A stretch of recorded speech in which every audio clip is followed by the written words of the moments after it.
Baik, Assalamualaikum warahmatullahi wabarakatuh. Perkenalkan, nama saya Dina Salamanatu. Saya dari kelas Sistem Informasi 2A.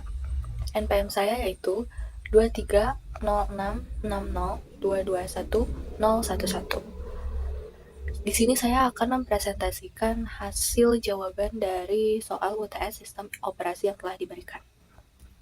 Tanpa berlama-lama, langsung saja kita mulai ke presentasinya.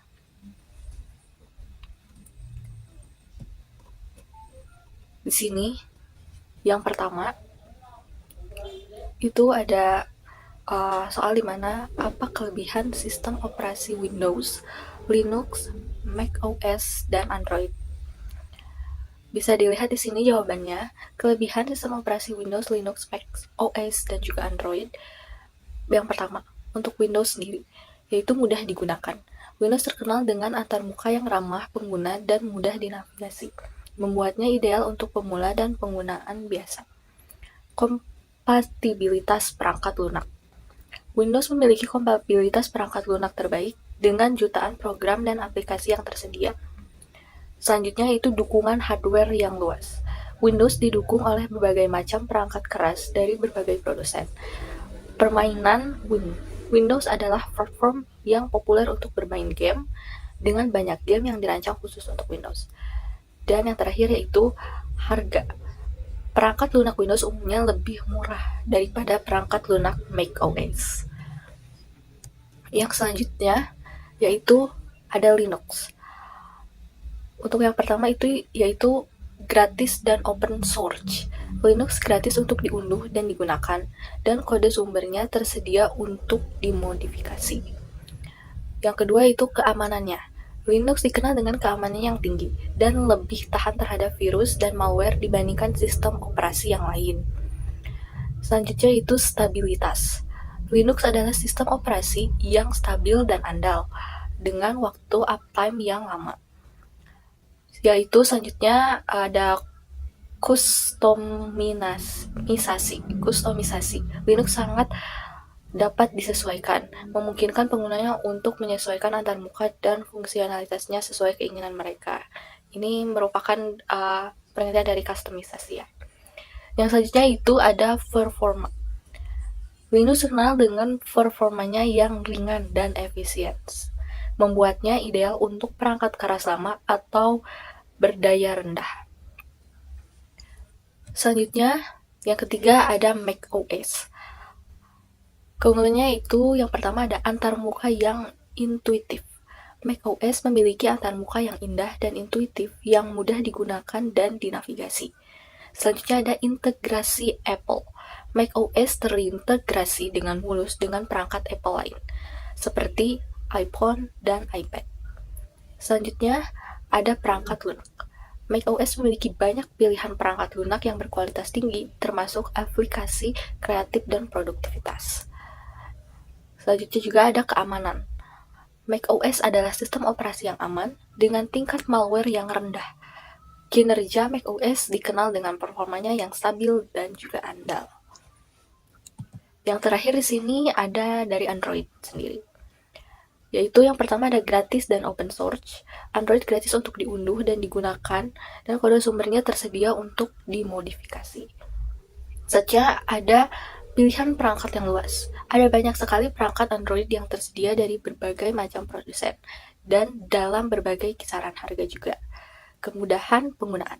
Android mudah digunakan dan dinavigasi, bahkan untuk pemula. Selanjutnya itu ada aplikasi. Di sini ada Google Play Store yang memiliki banyak sekali aplikasi dan game yang tersedia untuk diunduh. Selanjutnya ada keterbukaan, yaitu Android adalah platform yang terbuka, memungkinkan pengguna untuk menginstal aplikasi dari luar Google Play Store. Kita langsung ke nomor 2. Menurut pandangan Anda, mengapa sih sistem informasi Linux tidak bisa mengalahkan kepopuleran sistem operasi Windows dari sudut pandang masyarakat umum? Nah, di sini jawabannya, menurut pandangan saya ada beberapa faktor nih yang menyebabkan sistem operasi Linux belum bisa mengalahkan popularitas Windows dari sudut pandang masyarakat umum. Nah, yang pertama, Kemudahan penggunaan. Windows terkenal dengan antarmuka yang ramah pengguna dan mudah dinavigasi, membuatnya ideal untuk pemula dan pengguna biasa. Sedangkan untuk Linux, ini memiliki reputasi sebagai sistem operasi yang lebih kompleks dan sulit digunakan, terutama bagi pengguna yang tidak terbiasa dengan baris perintah. Yang kedua yaitu kompatibilitas perangkat. Windows memiliki kompatibilitas perangkat lunak terbaik dengan jutaan program dan aplikasi yang tersedia. Sedangkan untuk Linux ini, meskipun memiliki banyak pilihan perangkat lunak yang terus berkembang, masih belum memiliki kompatibilitas yang setara dengan Windows. Hal ini dapat menjadi penghalang bagi pengguna yang membutuhkan program atau aplikasi tertentu yang tidak tersedia di Linux. Yang ketiga ada dukungan hardware. Windows didukung oleh berbagai macam perangkat keras dari berbagai produsen. Dukungan hardware untuk Linux bisa bervariasi, dan beberapa perangkat mungkin memerlukan driver tambahan atau konfigurasi manual agar dapat bekerja dengan baik. Dan untuk nomor keempatnya yaitu kesadaran merek. Windows telah menjadi merek yang mapan selama beberapa dekade dan memiliki kesadaran merek yang tinggi di antara masyarakat umum. Sedangkan untuk Linux itu sendiri, meskipun popularitasnya semakin meningkat, masih belum memiliki tingkat kesadaran merek yang sama dengan Windows. Nah, yang terakhir ini, yang kelima, yaitu ada persepsi. Windows seringkali dianggap sebagai sistem operasi yang lebih profesional dan terpercaya dibandingkan dengan Linux. Sedangkan Linux di sisi lain seringkali dipandang sebagai sistem operasi untuk programmer dan geek. Selanjutnya, kita langsung ke nomor 3, jelaskan proses dalam sistem informasi. Nah, di sini proses adalah program yang sedang dieksekusi dalam sistem operasi. Proses merupakan unit kerja terkecil yang secara individu memiliki sumber daya dan dijadwalkan oleh sistem operasi. Proses dapat berupa program aplikasi, layanan sistem, atau bahkan bagian dari program yang lebih besar. Proses lebih dari program kode yang aktif. Nah, maksudnya ini ada di bawahnya itu melacak posisi instruksi atau sequential execution, yaitu program counter. Selanjutnya ada menyimpan data sementara, var, parameter, return value, dan juga itu termasuk juga dengan stack. Menyimpan data atau initial, global variable, dan juga lain-lainnya, yaitu data section. Selanjutnya, yang terakhir itu ada menyimpan status proses. Contoh, active, wait, input, output, request, dan lain-lain. Selanjutnya kita langsung ke nomor 4. Untuk nomor 4 di sini jelaskan istilah ready, running, block dalam sistem operasi. Nah, yang pertama di sini ada ready. Ready itu dalam bahasa Indonesia berarti siap. Keadaan di mana proses siap untuk dieksekusi tetapi tidak sedang dieksekusi pada CPU. Proses berada dalam antrian ready karena CPU sedang digunakan untuk proses lain. Ketika CPU menjadi kosong, penjadwalan akan memilih proses dari antrian ready untuk dieksekusi. Selanjutnya ada running. Running ini berarti berjalan. Keadaan di mana proses sedang dieksekusi pada CPU. Proses memiliki akses penuh ke sumber daya sistem dan dapat menjalankan instruksinya. Hanya satu proses yang dapat berada dalam keadaan running pada satu waktu. Yang terakhir ada block atau terhalang. Keadaan di mana proses tidak dapat melanjutkan eksekusinya karena menunggu suatu peristiwa eksternal. Peristiwa eksternal ini dapat berupa menunggu input-output, yaitu proses menunggu data dari perangkat input ataupun output seperti hard disk atau juga network. Menunggu sumber daya, proses menunggu sumber daya yang tidak tersedia seperti memori atau smartphone. Dan yang terakhir itu menunggu sinyal, proses menunggu sinyal dari ponsel lain. Seperti itu. Dan selanjutnya kita langsung ke nomor 5. Jelaskan penjadwalan proses sistem operasi. Penjadwalan proses adalah bagian penting dari sistem operasi yang bertanggung jawab untuk memilih proses mana yang akan dijalankan pada CPU pada waktu tertentu. Tujuan utama penjadwalan proses adalah untuk meningkatkan kinerja sistem, memaksimalkan penggunaan CPU, dan menjamin waktu respon yang adil bagi semua proses. Penjadwalan proses dibagi menjadi 3 kategori. Yang pertama yaitu ada penjadwalan jangka pendek, yang itu bekerjanya yaitu memilih satu pekerjaan dari antrian siap dan kemudian mengirimkannya ke CPU untuk diproses. Yang kedua yaitu ada penjadwalan jangka menengah. Proses yang dimatikan ditangani oleh penjadwalan jangka menengah jika proses status berjalan memerlukan waktu input-output untuk diselesaikan. Status harus diubah dari berjalan ke menunggu. Dan yang ketiga itu ada penjadwalan jangka panjang. Di penjadwalan jangka panjang ini yaitu memilih proses dari kumpulan atau memori sekunder dan kemudian menyimpannya dalam antrian siap memori utama.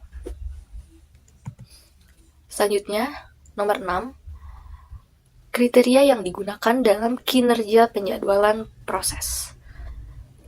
Di sini jawabannya ada beberapa, yaitu yang pertama ada adil atau fairness, dan yang kedua ada efisiensi, ya. Dan ketiga itu waktu tanggap atau response time. Yang keempat ada waktu putaran atau turnaround time. Yang kelima ada waktu menunggu yaitu waiting time. Yang keenam ada throughput. Keenam ada pemanfaatan atau utilization. Yang kedelapan ada fairness and predictability atau keadilan dan prediktabilitas. Dan yang terakhir, yang kesembilan itu ada overhead atau biaya overhead. Selanjutnya, untuk nomor 7, jelaskan konsep penjadwalan FIFO atau first in, first out. FIFO adalah algoritma yang bekerja dengan cara memilih proses pertama yang datang ke antrian untuk ready dieksekusi. Proses yang datang lebih awal akan diprioritaskan daripada proses yang datang lebih lambat. Sesuai dengan namanya itu tadi, di mana prinsipnya yaitu yang pertama masuk akan keluar pertama juga. Seperti itu. Selanjutnya yang terakhir untuk di nomor 8. Di sini ada soalnya yaitu diketahui terdapat 5 antrian proses yaitu P3, P2, P5, P4 dan juga P1 dengan lama proses berurutan yaitu 5, 3, 10, 16 dan juga 4. Jelaskan proses pembuatan Gantt chart, waiting time dan average waiting time. Oke, langsung saja di sini saya akan menjelaskan jawabannya. Yang pertama itu ada Gantt chart-nya yang terlihat pada layar.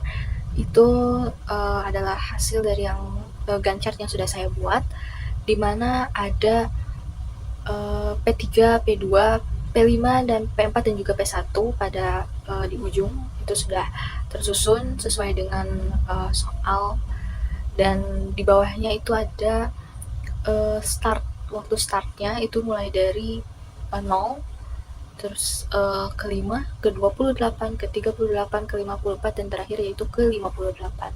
Dimana di sini P3 itu startnya di 0, P2 itu startnya di 5, P5 startnya di 28, P4 startnya di 38 dan P1 startnya di 54. Nah, selanjutnya di sini yaitu yang kedua yaitu ada waiting time.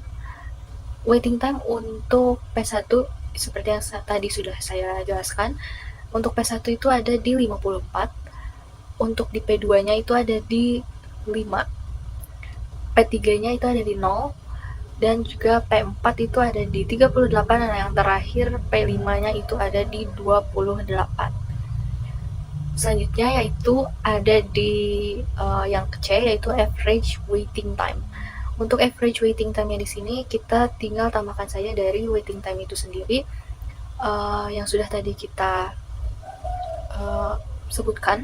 sudah saya sebutkan tadi, yaitu dari masing-masing antrian prosesnya. Jadi waktu tunggu setiap antrian prosesnya yaitu ada dari 54 yang tadi ya, dari mulai P1 sampai dengan P5. Jadi 54 ditambah dengan 5, ditambah dengan 0, ditambah dengan 38, dan ditambah dengan 28. Selanjutnya dibagikan dengan banyaknya antrian proses yang ada. Nah, karena di sini ada antrian prosesnya itu ada dari P1 sampai dengan P5, berarti di sini ada 5 ya. Jadi kita bagikan dengan 5. Jadi maka 54 ditambah 5 ditambah 0 ditambah 38 ditambah dengan 28 hasilnya 125 dibagi dengan banyaknya antrean proses yaitu 5. Jadi 125 dibagi dengan 5 yaitu hasilnya 25. Baik, sekian presentasi jawaban dari soal UTS Sistem Informasi yang telah saya paparkan tadi. Mohon maaf apabila ada kesalahan dalam segala hal, dalam segi apapun itu. Mohon maaf juga apabila ada kekurangan. Cukup sekian dari saya. Terima kasih. Wabillahi taufiq wal hidayah. Wassalamualaikum warahmatullahi wabarakatuh.